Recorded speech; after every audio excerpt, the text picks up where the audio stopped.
Karangan Imam Ghazali. Saya terinspirasi dengan beliau karena beliau menjadi orang hebat. Dalam riwayat perjalanan beliau di halaman 2 dan 4 diceritakan bahwa Imam Ghazali ini memang dicetak sama bapaknya. Dicetak dari kecil. Dicetaknya lewat apa? Dengan doa luar biasa. Jadi ayahnya ini berdoa minta kepada Allah supaya anaknya jadi ahli fikih, ahli agama. Sampai kemudian beliau di depan Ka'bah berdoa khusus buat anak beliau yang namanya Imam Ghazali. Karena itu saya selalu bilang bahwa tidak serta-merta anak itu menjadi orang hebat tanpa diiringi dengan doa dari orang tuanya. Ini juga menjadi kenyataan. Kalau kita pengen melihat anak kita jadi orang hebat, lihat dari apa yang kita lakukan buat anak kita. Adakah kita menjadi orang yang terus mendoakan anak-anak kita? Karena masa mereka berbeda, Pak, dengan masa kita. Saya selalu bilang kalau nggak dikawal dengan doa kita, kesian anak-anak kita. Apalagi doa ibu, ya Allah. Saya sama istri saya pesan betul. Pokoknya jangan lupa doain, karena itu dijadikan syarat oleh Allah di dalam Al-Quran. Kalau kita buka surat Al-Furqan, maka di situ ada ciri-ciri ibadur Rahman, hamba Allah, yang sesungguhnya itu diantaranya adalah banyak tuh, kurang lebih ada 10 atau 11. Tetapi yang bagian akhir Allah sebutkan ciri-ciri mereka adalah walladzina yaquluna Rabbana hab lana min azwajina wa dhurriyyatina qurrata a'yun waj'alna lil muttaqina imama. Jadi orang yang beriman hamba Allah itu adalah orang yang selalu berdoa. Ya Allah, berikan kepada kami, istri kami, anak keturunan kami sebagai orang-orang yang penyejuk mata kami, pandangan kami, dan dia menjadi pemimpin bagi orang-orang yang bertakwa. Jadi sumbernya Al-Quran. Makanya kalau kita sayang sama anak, bukan cuma dibeliin motor, bukan cuma dibeliin mobil, bukan cuma disiapin rumah, bukan. Itu mah biasa. Orang Betawi dulu itu biasa tuh. Kan begitu tuh kebanyakan. Gua mah tanggung jawab gua nyekolahin lu, ngawinin lu, kalau punya duit ngerumahin kalau punya duit. Kalau punya duit lagi ngajiin. Itu mah biasa, nggak ada yang perlu dibanggakan. Yang perlu dibanggakan adalah ketika seorang ayah, seorang ibu berkata, aku temani engkau nak setiap malam dengan tahajudku, dengan doaku, dengan air mata meminta kepada Allah supaya engkau dimuliakan di dunia dan di akhirat. Itu dia orang tua yang hebat. Apalagi sih kalau kemudian sampai dipuasain. Kan gara-gara ada ujian nasional tuh. Kemarin banyak yang bertanya, Ustaz, bagaimana kalau kita puasa buat anak kita mengiringi supaya dia ujian bisa jawab? Emang kudu begitu. Riyadhah dari orang tua akan sangat menentukan. Jadi walaupun dia ditaruh dimanapun, walaupun kita nggak melihat dia sekolah dimanapun, di kampung manapun, kalau saban malam kita temani dengan doa, aman. Buat bahasa kata, ente taruh di sarang macan. Itu anak aneh, nggak bakal ada yang gigit. Gimana yang mau gigit itu orang udah kabur duluan. Nah, dijaga sama Allah, sehebat yang menjaga dari Allah. Cuman kita kadang-kadang nih protektif. Kita menganggap pengawasan kita lebih dari segalanya. Padahal keluar dari gerbang aja, kalingan tembok aja kita udah nggak lihat apa yang terjadi dengan anak kita. Inilah yang terjadi dengan Imam Ghazali, sehingga beliau menjadi orang besar. Umurnya cuma 55 tahun, tapi berapa karya yang sudah beliau perbuat. Sampai di sini lebih menarik lagi bahwa diceritakan ketika detik-detik kematiannya, bahwa Imam Ghazali lamma kana yaumul itsnaini waktu subhi, hari Senin di waktu subuh, dia berwudu, dia mau meninggal nih, dia wudu dulu, tawaddu'a akhi Abu Hamid wasalla, dan kemudian dia sholat. Ini menjelang detik-detik kematiannya. Wa qala alayya bil kafani, dan dia ngomong megang sambil kain kafan. Udah dipegang habis subuh, habis sholat, kemudian dia megang kafan. Fa akhadahu wa qabbadahu, dia ambil tuh kain kafan kemudian dicium. saya melihat bagaimana kedudukan beliau di sisi Allah. Wa wada'ahu ala 'ainaihi, dan kemudian diletakkan di dia punya mata, di antara kedua matanya, ini di antara kedua matanya. Wa qala sam'an wa ta'atan lidukhuli 'ala al-malaki. Kemudian dia ngomong, saya mendengar dan saya taat, silakan masuk wahai malaikat pencabut nyawa. Sampai kayak begitu, Pak. Malaikat Israel dia tahu tuh mau datang, masuklah, saya udah siap. Begitu kira-kira. Dia sholat dulu, dia ambil kain kafan, diciumin, dipegang, ditaruh di kedua matanya, dan dia bilang, masuklah malaikat Israel. Thumma madda rijlaihi, kemudian dia luruskan kakinya.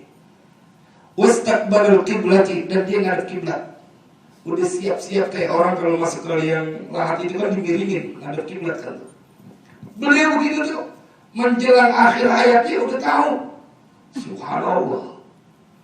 Kira-kira kalau bapak-bapak ibu tahu malaikat Israel ngomongnya kayak malaikat kekalayan Nabi Imam Ghazali pun enggak nih, udah tahu malaikat Israel ini datang. Tar dulu dah 2 tahun lagi, kalau enggak 7 murid lagi lah. Ini 55 tahun Pak, tapi namanya hidup. Umurnya 55 tahun, tapi namanya hidup sampai sekarang. Dikirimin Fatihah terus. Karena setiap baca kitab, kita akan baca Fatihah kepada pengarangnya. Berapa orang yang umurnya 80 tahun, tapi begitu mati udah kagak ada yang ngingetin. Paling diinget-inget setahun sekali kalau ada haul. Itu pun kalau anaknya bikin haul. Kalau kagak nggak diinget, itu dia yang rugi. Umur panjang tapi segitu doang. Tapi ini bagaimana kemudian namanya tetap hidup. Wah, dulu di kampung sawah ada fulan bin fulan. Waduh, enak betul kalau ada dia. Nggak boleh kita cerita susah. Buru-buru dia nolongin, buru-buru dia tanya. Waduh, kalau ada fulan bin fulan, budi bahasanya enak, tegur sapanya enak, sama orang tua dia hormat, sama yang mudaan dia sayang. Terus hidup tuh jadi perbincangan kebaikannya. Tapi kalau kebalikannya, dulu di kampung ini sebel banget ada tuh orang tuh bagus mati saat berbeda. Diomongin tapi kejelekannya. Udah siap. Bagaimana kemudian orang besar lahir dari doa kedua orang tuanya. Ini kalau kita ngaji begini nih, kita jadi tahu, oh iya, ntar anak gua masanya berbeda. Kalau nggak kita siapin dari sekarang. Saya kalau doa Bu, kalau misalnya giliran Allah dana, saya ulang sampai 4 kali. Orang kita mimpin baca doa, bebas kita mimpin doanya. Wa auladana, kita sebutin anak pertama. Wa auladana, anak kedua. Wa auladana, anak ketiga. Wa auladana, anak keempat. Orang kita 4, kita minta. Kalau baca Al-Quran kita niati, kesian. Dan itu akan sangat menjadi penolong buat perjalanan hidup anak-anak kita. Mudah-mudahan kita ngaji kitab ini jadi nularin, oh iya Imam Ghazali besar karena doa orang tuanya. Jadi kita punya semangat doain anak kita. Kalau cuma warisan mah habis, waktunya habis kalau nggak pinter-pinter. Tapi kalau diwarisin kesalehan, diwarisin dengan doa, dititipin kepada Allah, waduh. Kapanpun kita meninggalkan mereka, kita nggak khawatir. Karena kita sudah menitipkannya kepada Yang Maha Segala. Al-Babul Awwalu, bab yang pertama, fi bayanil khawfi, pada menjelaskan tentang rasa takut. Ini menjadi bab pertama, dipilih oleh Imam Ghazali. Kenapa bab bayanul khawfi sampai ditaruh di pertama, bahkan nanti bab kedua, bab tentang takut juga. Karena beliau beranggapan kesalehan seseorang itu akan sangat tergantung dari rasa takut yang ada di hatinya. Kalau dia punya rasa takut, dia nggak berani bikin salah. Kalau dia punya rasa takut, dia akan menjadi orang yang taat kepada Allah. Yang bikin orang berani bikin dosa, yang bikin orang berani meninggalkan perintah Allah karena nggak ada rasa takut.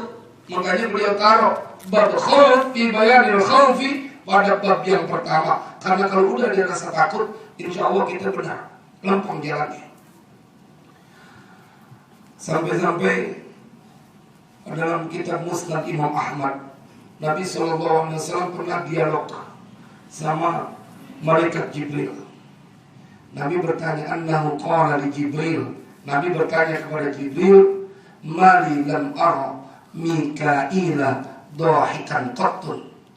Ya Jibril, kok aku tidak pernah melihat malaikat Mikail tersenyum sekali aja, gak pernah lihat.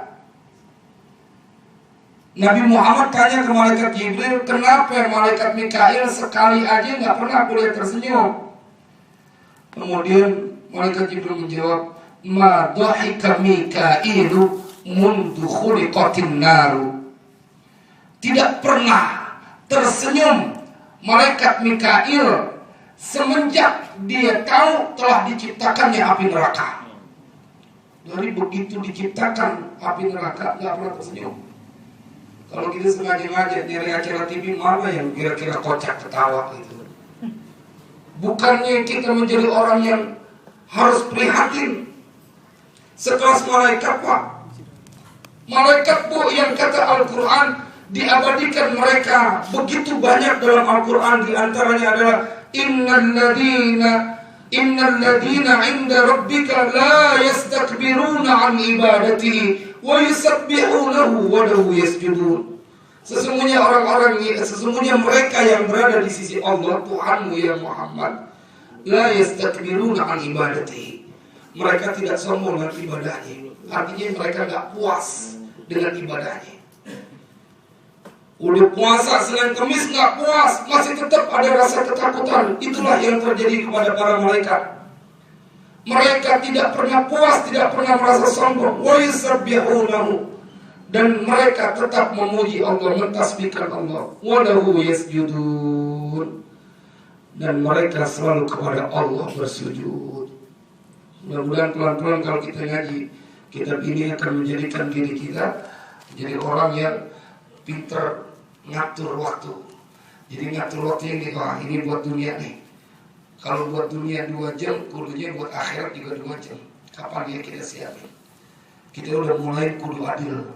Jangan cuma dunia mulu. Ja'a fil khabari, telah datang pada khabar berita alin Nabi sallallahu alaihi wasallam, maksudnya ada hadis, annahu qala, bahwasanya Nabi sallallahu alaihi wasallam bersabda, Inna Allah Ta'ala khalaqa malakan. Sesungguhnya Allah Ta'ala telah menciptakan satu malaikat. Lahu janahun fil masyriqi. Dia mempunyai satu sayap yang panjangnya terbentang sampai ke timur. Wa janahun fil maghribi, dan sayap yang terbentang sampai ke barat. Wa ra'suhu tahtal arsy, dan dia punya kepala di bawah arsy Allah. Wa rijlahu tahtal ardi sabihati, dan dia punya kedua kaki sampai menembus ke lapisan bumi tanah yang ketujuh.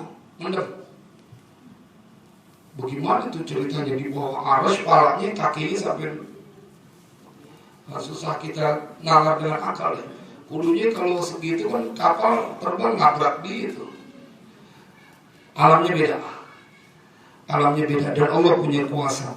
Wa alaihi bi'adadi khalqillahi ta'ala rishun, dan atasnya dengan jumlah bilangan makhluk Allah rishun, bulu. Makanya kalau bulu tangkis itu kuratur rish ya, bulu tangkis itu karena bolanya dari sayap-sayap, dari bulu-bulu. Karena ini atlet bulu tangkis mau. Fa'idha sholla rajulun, apabila bersolawat seorang laki-laki, awim ra'atun, atau seorang perempuan, min ummati, dari umatku, kata Nabi, sabda Nabi, ala amrihillahi ta'ala, atas perintah Allah Ta'ala, bi an yanghamisa fi bahrin min nurin tahtal arsy, supaya malaikat itu menceburkan diri di lautan cahaya, lautan dari cahaya, tahtal arsy, di bawah arsy Allah. Fayan ghamisa fihi, kemudian fayan ghamisa fihi, karena fa-nya menjadi fa sabab ya, dia terjun, nyebur ke lautan cahaya itu malaikat. Tsumma yakhruju, kemudian keluar habis nyebur, wa yanqaddu janahahu, dan dia menggerak-gerakkan sayapnya. Fayaqtara min kulli rishatin, maka dia meneteskan dari setiap bulunya qatratan, tetesan. Jadi kalau kita bilang tetesan hujan, qatratul matar, jadi tetesan air hujan. Dia sayapnya netes, padahal jumlah sayapnya itu sejumlah makhluk Allah. Fayakhluqullahu ta'ala, maka Allah menciptakan min kulli qatratin malakan, dari setiap tetesan yang dari bulunya itu malakan, satu malaikat. Yastaghfiru lahu ila yaumil qiyamah, yang kerjaannya memintakan ampun baginya. Baginya siapa nih? Orang yang bersolawat. Ila yaumil qiyamah, sampai hari kiamat. Jadi kalau kita tadi baca Allahumma sholli ala sayyidina Muhammad wa ala ali sayyidina Muhammad, maka menurut hadis ini ketika kita membaca salawat itu, Allah memerintahkan kepada malaikat untuk dia nyebur ke lautan cahaya, kemudian timbul, dia mengepakkan sayapnya, setiap tetesan dari bulu yang ada di sayapnya itu akan menjadi malaikat yang tugasnya memintakan ampun kepada orang yang bersolawat sampai yaumil qiyamah. Subhanallah. Makanya kalau orang-orang yang tidak mau bersolawat karena dia nggak tahu ilmunya. Kalau dia tahu ilmunya, iya, bagaimana nggak enak kita. Salawat sekali Allah ciptakan jutaan malaikat untuk kita sampai hari kiamat memintakan ampun buat kita. Itu salawat. Begitu kedudukan dari Nabi kita Muhammad Sallallahu Alaihi Wasallam. Kita lanjutkan. Qala ba'dul hukama'i, telah berkata sebagian dari ahli hikmah. Ahli hikmah ini adalah orang yang diberikan kepandaian oleh Allah untuk mengetahui maksud dari ayat-ayat Al-Quran. Jadi saya perlu jelaskan, karena kebanyakan orang menganggap ahli hikmah orang yang punya ilmu yang aneh-aneh tuh. Bisa jalan di atas tembok, bisa jalan di atas air, bisa. Itu bukan ahli hikmah, bukan itu maksudnya. Ahli hikmah yang sesungguhnya adalah dia diberikan kemampuan oleh Allah untuk mengetahui kandungan dari Al-Quran. Karena semua nabi, wa atainahul kitab wal hikmah, kami datangkan kepadanya kitab Al-Quran dan hikmah, kemampuan untuk mengetahui isi dari Al-Quran. Jadi hikmah yang dimaksud adalah paham dengan apa yang ada di Al-Quran, bukan ilmu pengobatan, bukan itu. Itu mah ilmu pengobatan dan khusus namanya. Tapi ini ilmu hikmah adalah orang-orang yang mengetahui kandungan dari Al-Quran. Salamatul jasadi fi qillatit ta'ami, selamatnya badan itu pada sedikit makan. Ini orang-orang ahli hikmah ngomong nih, selamatnya badan kita terhindar dari penyakit itu dari lantaran fikir latit ta'am, dia sedikit makan. Kalau orang yang demen makan sama penyakit banyak biasanya. Iya, apalagi kalau demen makan, makannya banyak juga. Tidak ada sebenarnya makanan yang Allah sediakan buat manusia mencelakakan. Ada nih, jangan makan durian, pantangan, jangan makan ini, jangan makan ini. Itu mah akibat dari lantaran waktu masih muda itu makan lewat batas. Begitu kena penyakit, akhirnya nasinya ditandingin. Ya kan, nasinya diukur tuh kalau orang sakit apa namanya? Gula ya. Iya, dari lantaran awalnya kita kebanyakan makan. Tapi kalau kita makan dan penyakit-penyakit yang lain, Allah tidak mungkin menciptakan nasi buat manusia membawa madarat. Karena dilarang sama Allah kemudian dilanggar, terjadilah. Kan larangan Allah tuh kulu washrabu wala tusrifu, makan dan minumlah kalian, jangan berlebihan. Air aja Pak, kita minum nih 2 teko kita minum. Ini air kan nggak bahaya, malah kata dokter bagus buat kesehatan. Karena dia akan nyuci ginjal. Tapi kalau kita minum buat teh kok kira-kira celeng kok kita. Iya. Al-Quran udah gamblang, kita yang kebangetan.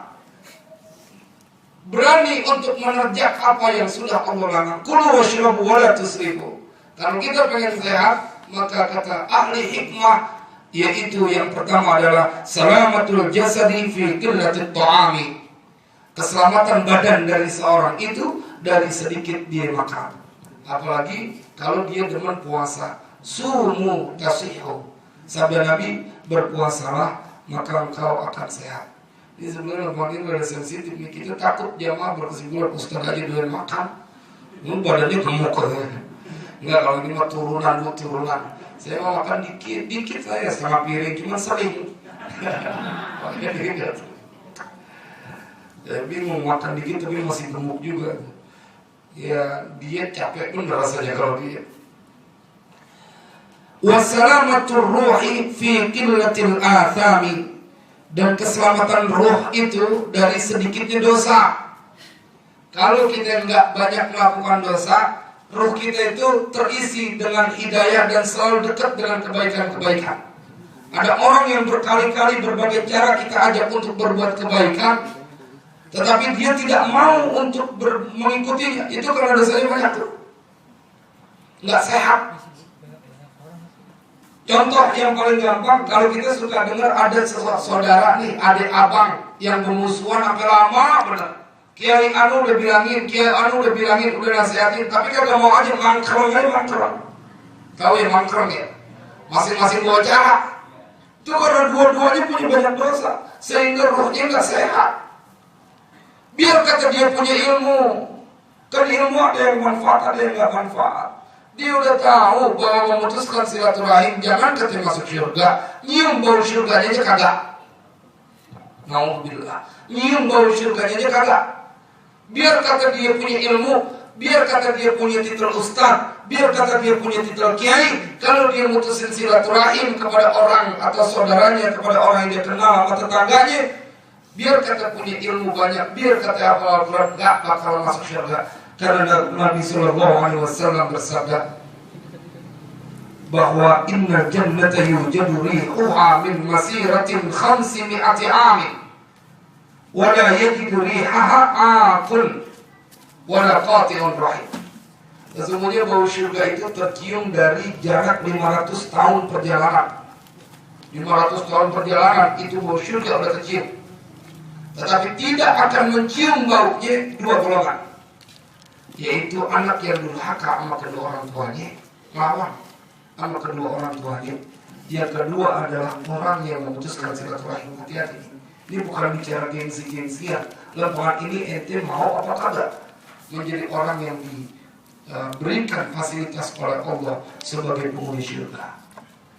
Jadi ini hati kita kalau udah punya sifat pendendam, itu menunjukkan bahwa hati kita sakit.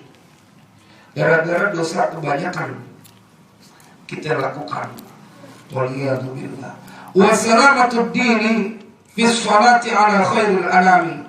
Dan keselamatan dari beragama, dari bersolawat kepada khairil anami, sebaik-baik manusia, yaitu Nabi Sallallahu Alaihi Wasallam.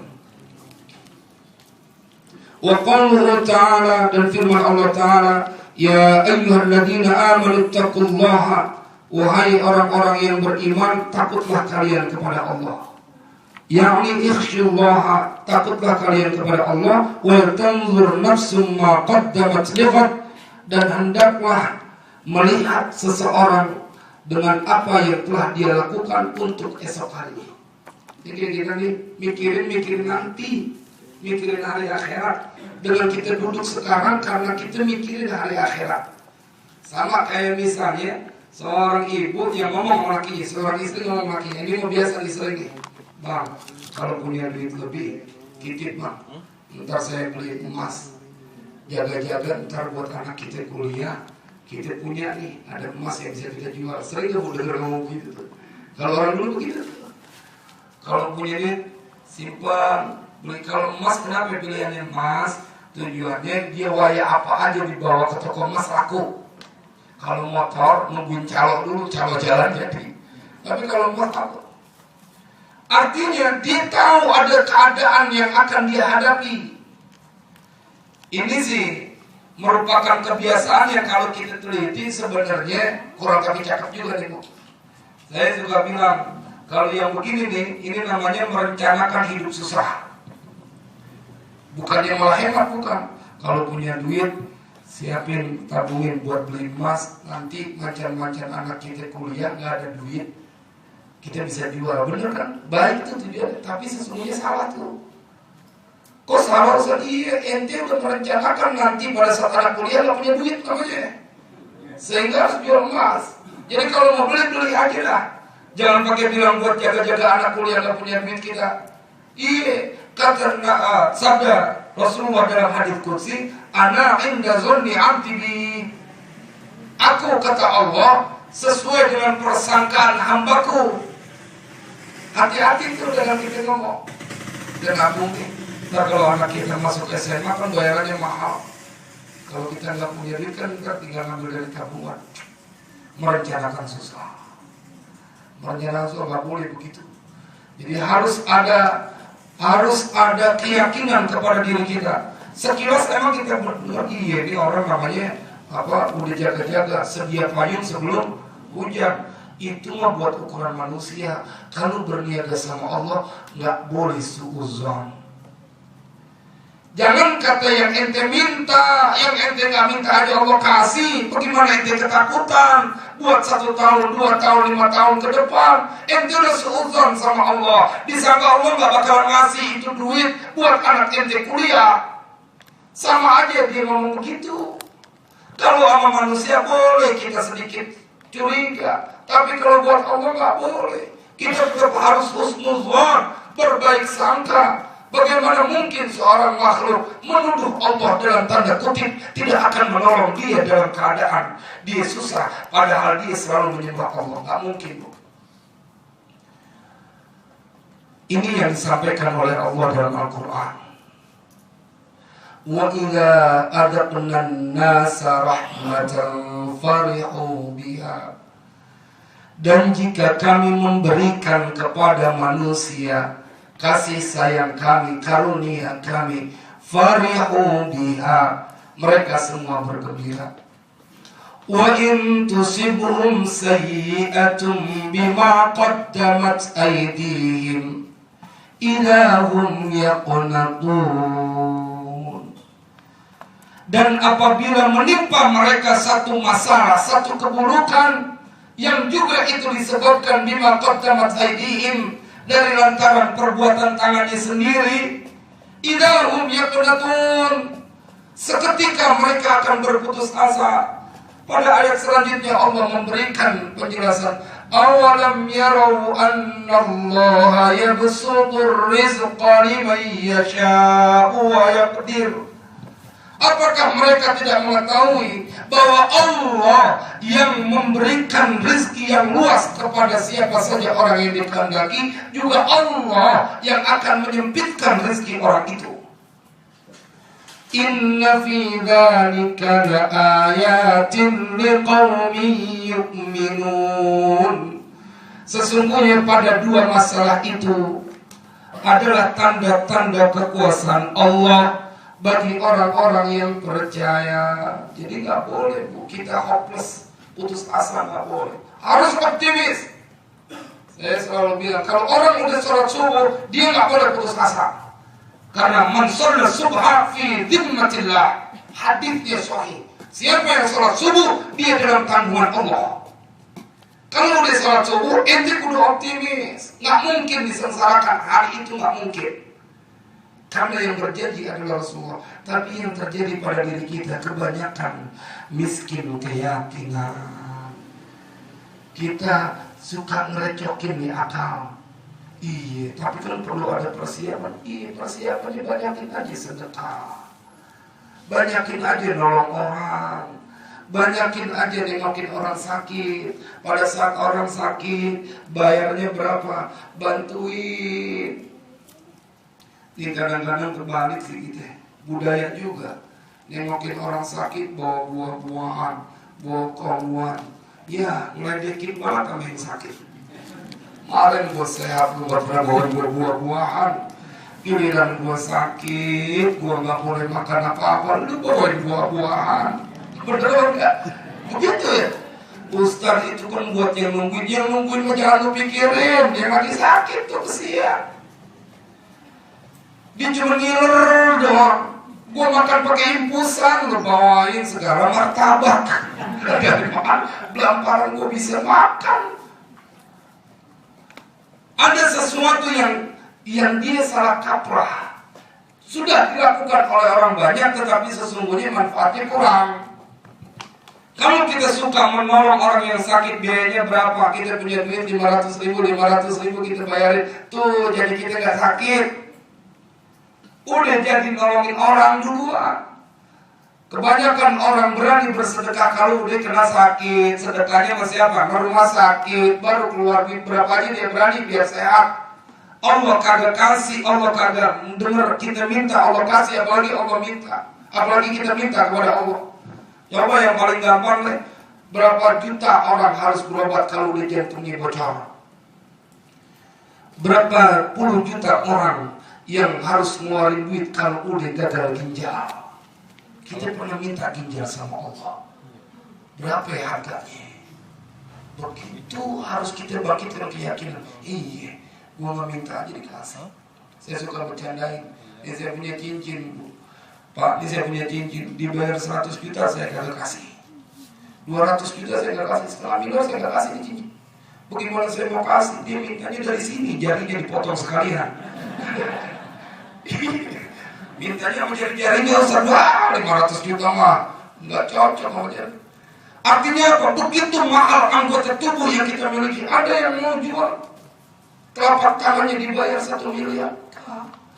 Nilai yang Allah berikan kelewat banyak. Maka kita harus melihat apa yang kita lakukan, buat apa yang akan kita temuin nanti di hari esok. Ini karena kita percaya nih. Capek kita, kesemutan, tapi kita yakin dalam hati, ini dia yang akan menjadi penolong kita. Wal tanzur nafsum ma qaddamat lighad, yakni ma amilat liyaumil qiyamah, apa-apa yang dia telah kerjakan untuk hari kiamat. Maksudnya itu, ini kita melakukan ini buat hari kiamat, bukan buat dunia Pak, bukan, tapi buat hari kiamat. Tapi saya selalu bilang, kalau kita udah mikirin hari kiamat, dunianya pasti ngikutin. Contoh yang paling gampang, kalau udah kita ngurusin buat hari kiamat, sholat kita nggak berani tinggal, sedekah kita pasti berani, kemudian sholat malam berani, sholat duhanya rajin, sholat tasbihnya rajin, nggak mungkin jadi orang miskin, nggak mungkin jadi orang susah. Dunia pasti ngikutin. Kenapa? Karena dia sudah bersama Allah. Wa ma'nahu tasaddaqu wa'malu bit-tha'ah la tajidu thawabaha yawmal qiyamati. Dan artinya juga bersedekahlah kalian, bekerjalah kalian bit-tha'ah dengan ketaatan. La tajidu thawabaha yawmal qiyamati. Niscaya kalian akan mendapatkan balasannya, pahalanya nanti di yaumil qiyamah. Suruh berbuat sebanyak-banyaknya setiap hari. Kesempatan kita tidak hanya dengan materi, dengan tenaga, tidak hanya dengan perbuatan, dengan ucapan. Coba lihat bagaimana Al-Quran menceritakan bahwa ucapan itu punya kedudukan yang hebat. Sampai dibilang, difirmankan oleh Allah, qaulun ma'rufun wa maghfiratun khairun min shadaqati yatba'uha adha. Ucapan yang baik itu dan permohonan ampun kepada Allah, memintakan ampun buat saudara-saudara kita. Saya nggak yakin nih, kita secara khusus berdoain yang di sini nih, ya Allah ampuni dosa saya, ampuni dosa kedua orang tua saya. Kalau itu sih insya Allah kita semua melakukan.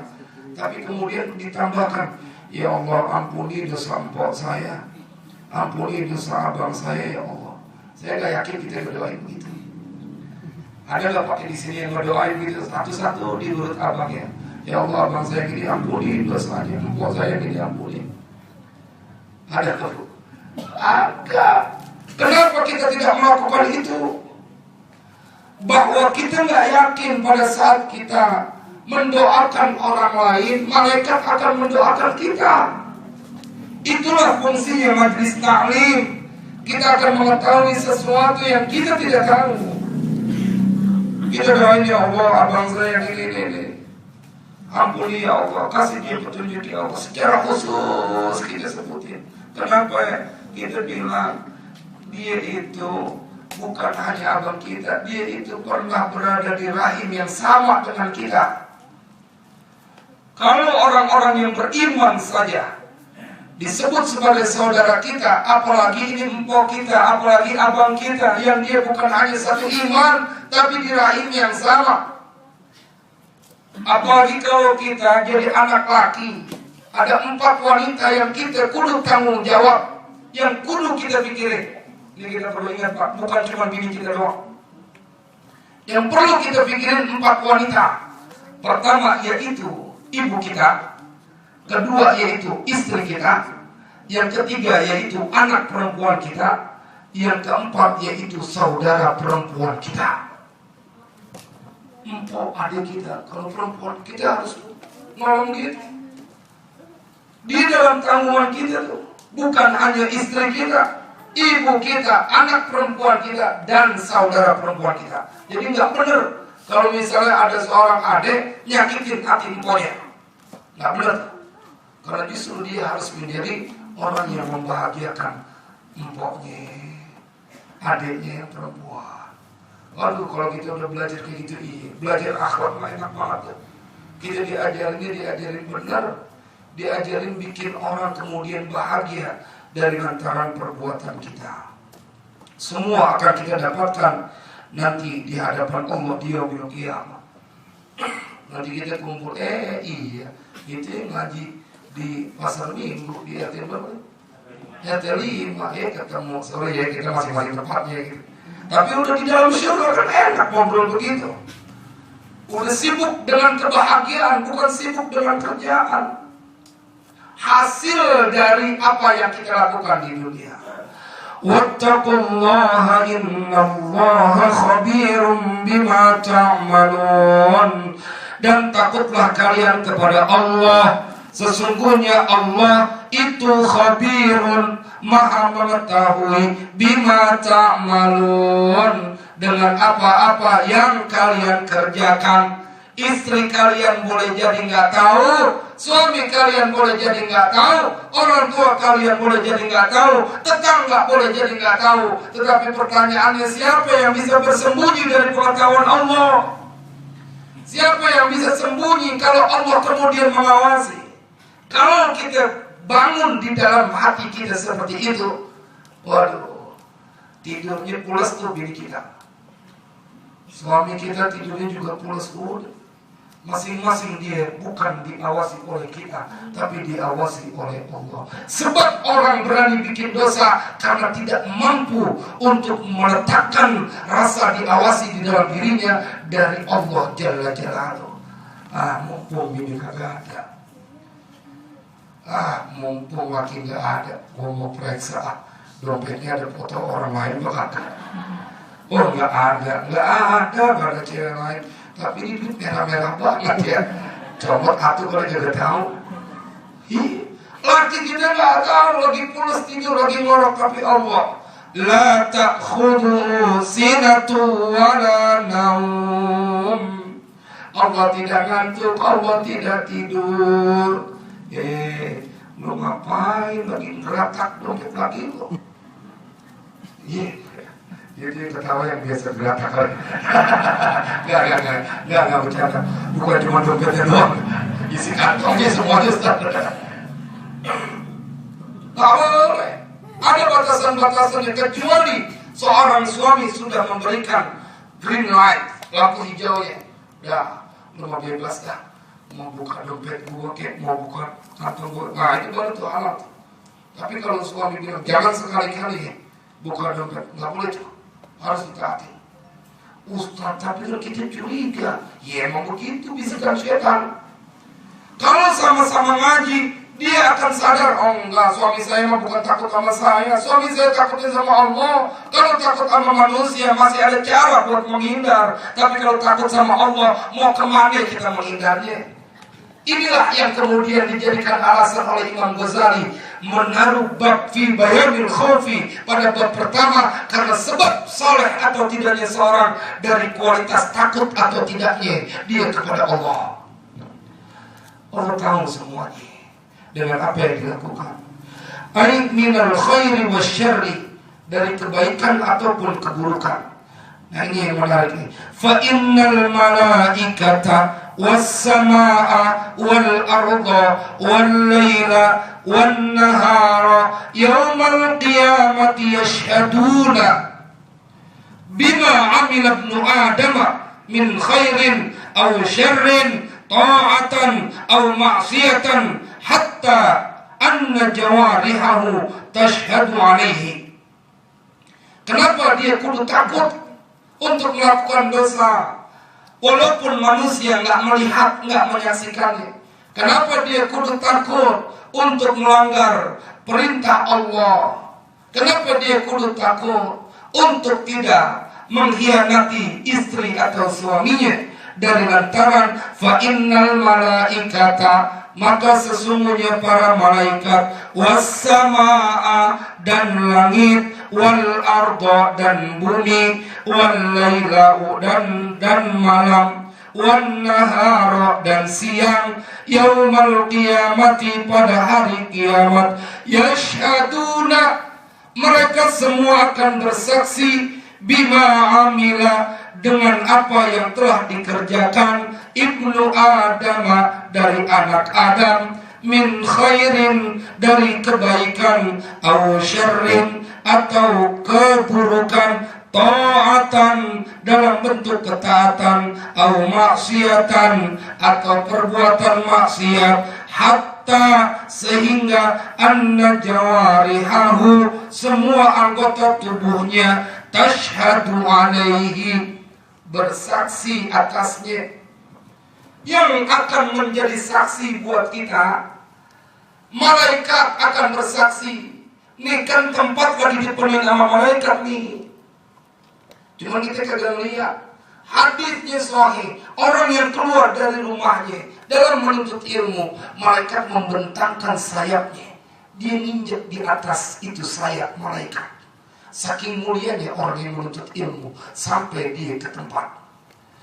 Siapa orang yang berada di majlis-majlis zikir, majlis ilmu, dia berada di taman syurga dan malaikat memenuhi ruangan itu.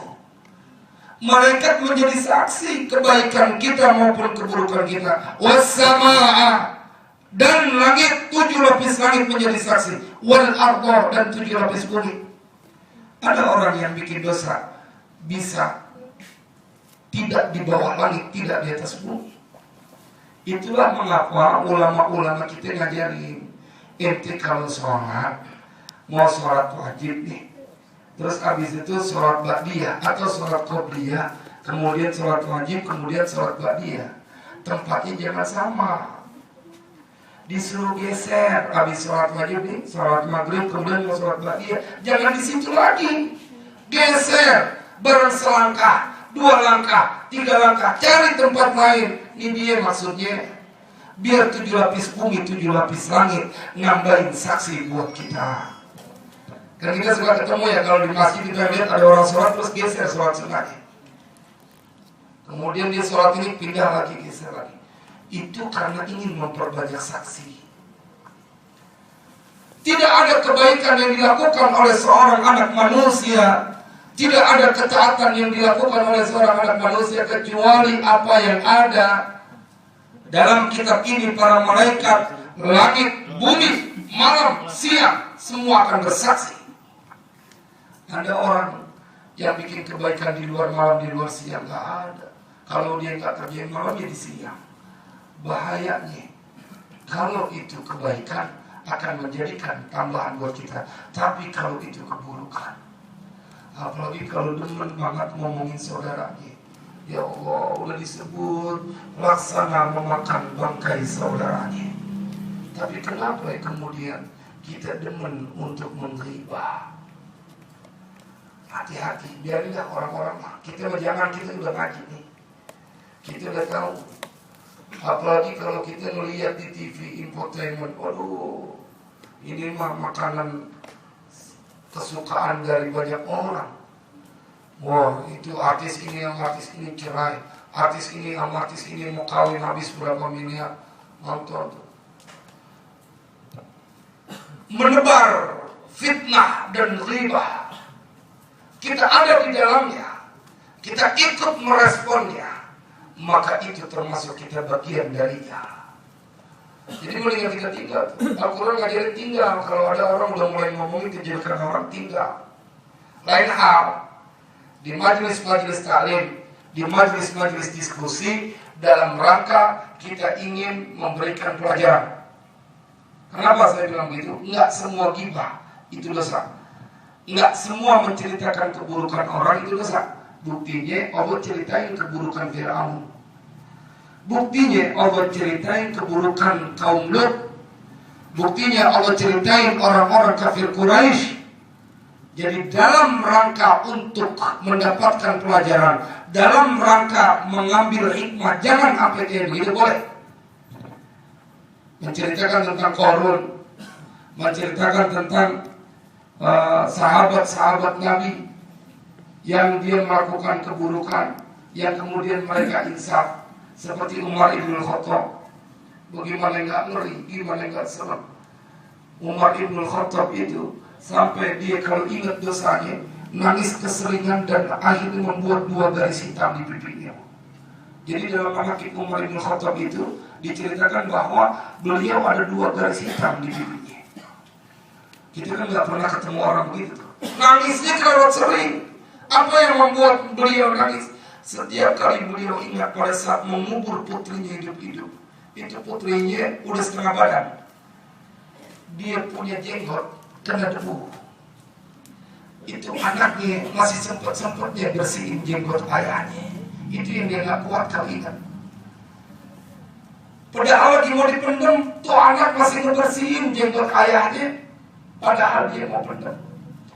Itulah yang juga membuat bagian perjalanan dari seseorang tidak kemudian kita vonis bahwa dia akan begitu selamanya. Buktinya sahabat-sahabat Nabi dulu punya masa yang kelam, tapi kemudian termasuk rijalun mubasysyaruna bil jannah, lelaki yang sudah dikabarkan akan masuk ke dalam surga. Jadi kita nggak boleh vonis bahwa ini orang begini, nggak boleh. Innamal a'malu bi khawatimiha. Sesungguhnya segala perbuatan itu lihat endingnya, melihat terakhirnya. Makanya ada doa tuh husnul khotimah ya. Jadi kita mudah-mudahan husnul khotimah semuanya. Kita lanjutkan ngabisin bab ini nih, paragraf ini. Ada itu. Wal ardu tashhadu lil mu'mini waz zahidi. Dan bumi akan bersaksi kepada orang yang beriman dan orang-orang yang zuhud, yang selalu berjuang di jalan Allah melawan hawa nafsunya.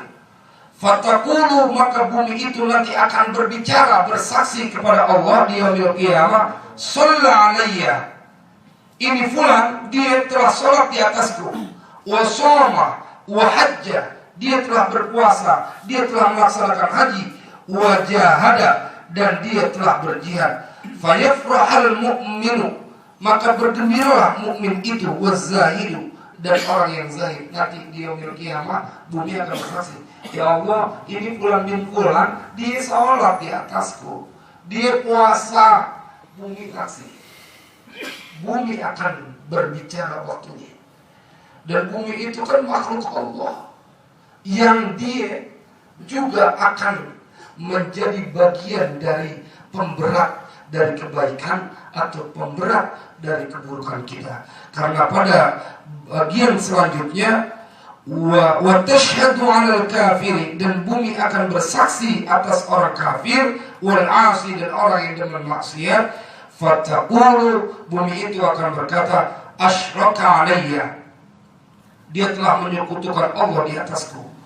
Wa zana, dan dia telah berzina. Wa syaribal khamra, dan dia telah meminum khamar. Wa akal al-harama, dan dia telah memakan yang haram, faya wailahu, maka sungguh celakalah ia. Inna qasyahu fil hisabi arhamur rahimin.